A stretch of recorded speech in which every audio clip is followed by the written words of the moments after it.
Kavafied patent pending magic kava bucket.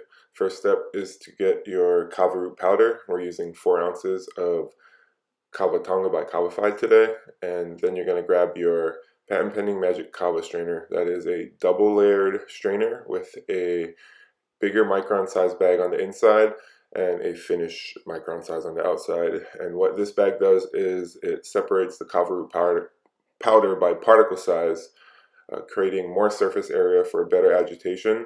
And on top of that, by separating the kava by particle size, you're reducing the chances of clumping, which allows you to access the kava better and more efficiently in the brewing process. You can hand squeeze this bag. It's very strong, and the double layer also adds good strength to the bag itself for lasting longer.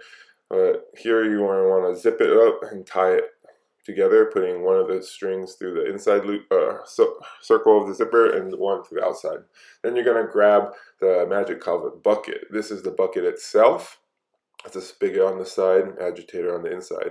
You're going to place the bag inside. You're going to grab 3.5 liters of water, about 4 gallons. A good way to find this is to use an alu bottle. This can mix up to about 4 alu bottles of liquid. If you need more kava, what you can do is simply add more powder to the bag, but you're going to want to only use up to 1 gallon of water in the mix. And this is our base. It's no bigger than a large blender. Fits nicely in your kitchen cabinet.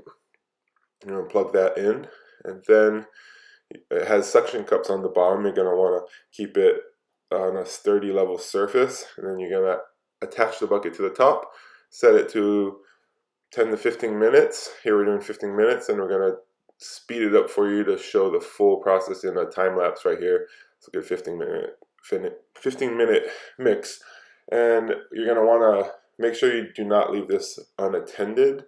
You're going to want to supervise this through the whole process just for safety reasons.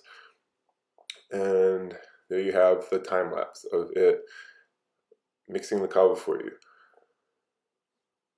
And again, you're not going to want to use more than 1 gallon. 4 alu bottles is a good way to find the max amount of liquid that can be used in the magic kava bucket. And after it's done, simply take the bag off, shake it out, throw it in a bucket. If you like to do second washes, you can save it for later. The bucket comes off, you can serve from the machine itself with the spigot, but here we're going to bring over our kumete and show you how nice and efficient this makes kava for you.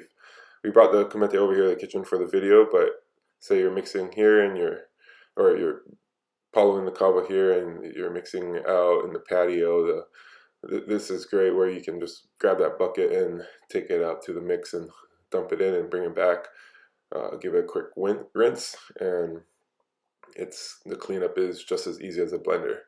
So this is coming out in 2023. We hope you enjoy it.